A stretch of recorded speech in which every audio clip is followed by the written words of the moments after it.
Konnichiwa minna! Bonjour tout le monde et bienvenue dans cette vidéo où nous allons voir les éléments de la cuisine, à savoir la vaisselle, les ustensiles électroménagers, bref, tout ce que l'on utilise dans la cuisine au quotidien en japonais. Ikimasha!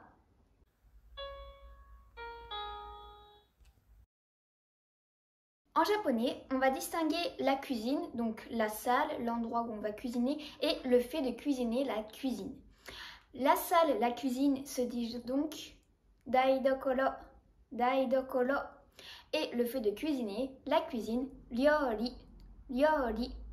Le verbe cuisiner, ryori suru, ryori suru. Ok, commençons par la première partie, la vaisselle.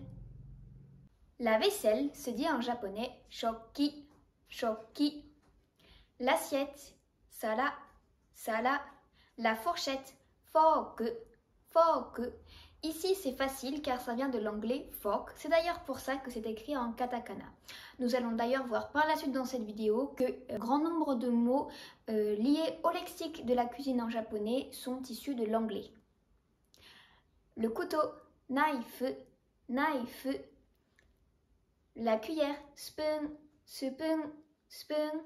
Le verre, glace, glace de l'anglais glace ou cup, cup de l'anglais cup. Le bol, bol, bol. La tasse, cup, cup, cup, donc comme l'une des possibilités pour le verre. La carafe, decanta, decanta. Ok, poursuivons avec la deuxième partie, les ustensiles. L'ustensile se dit en japonais yogu, yogu. La spatule, shamoji, shamoji. La louche, otama, otama. Le fouet, awadateki, awadateki. La planche à découper, manaita, manaita. Le couteau à pain, pankiri knife, pankiri knife. Le presse-citron, lemon shiboriki, lemon shiboriki. En anglais, citron. Les ciseaux de cuisine, kitchen hasami, kitchen hasami, ou on peut tout simplement dire hasami, c'est-à-dire les ciseaux. Ok, poursuivons avec la troisième petite partie sur les objets pour faire cuire. Vous allez voir, elle est très rapide. La gazinière, konglo, konglo. La casserole, nabe, nabe.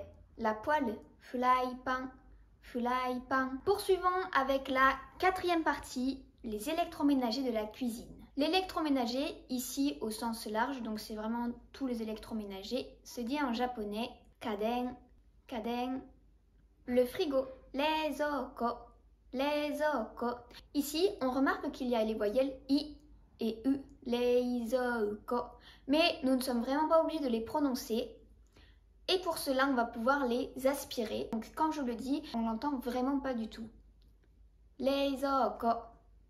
Mais bien entendu, à l'écrit, ils sont indispensables, il faut le mettre.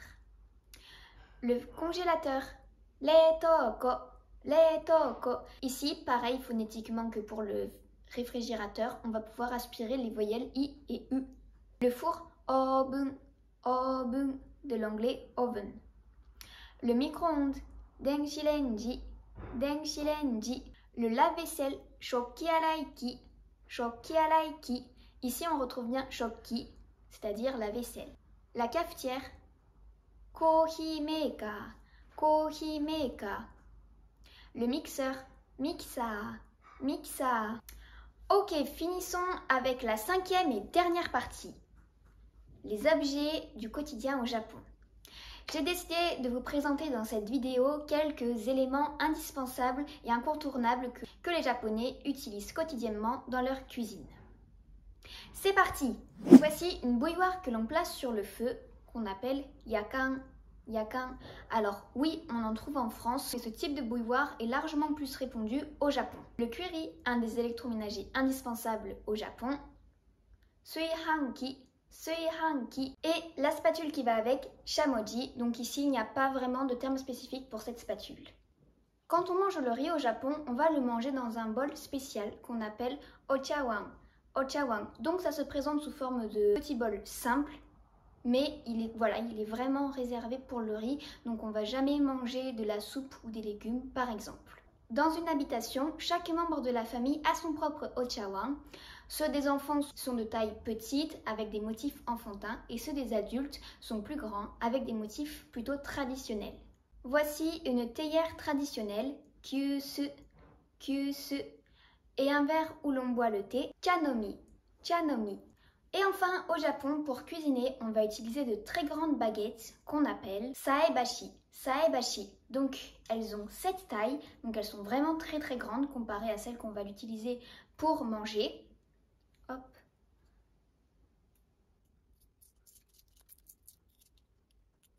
Bon, c'est un autocollant.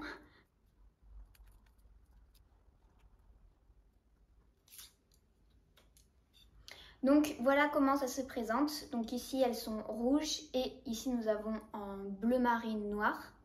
Et donc après, bien sûr, on va les utiliser comme quand on mange. Et donc elles vont être très pratiques, par exemple pour remuer des légumes ou des œufs dans une casserole. Et en plus pour se servir par exemple de nouilles ou de pâtes à table. Donc voilà à quoi ça ressemble. Voilà, cette vidéo est terminée. J'espère qu'elle vous a plu. Si vous avez des questions, on se retrouve en dessous de la vidéo dans les commentaires. N'oubliez pas de liker, de vous abonner et d'activer la petite clochette. On se dit à très vite dans une prochaine vidéo. Matane!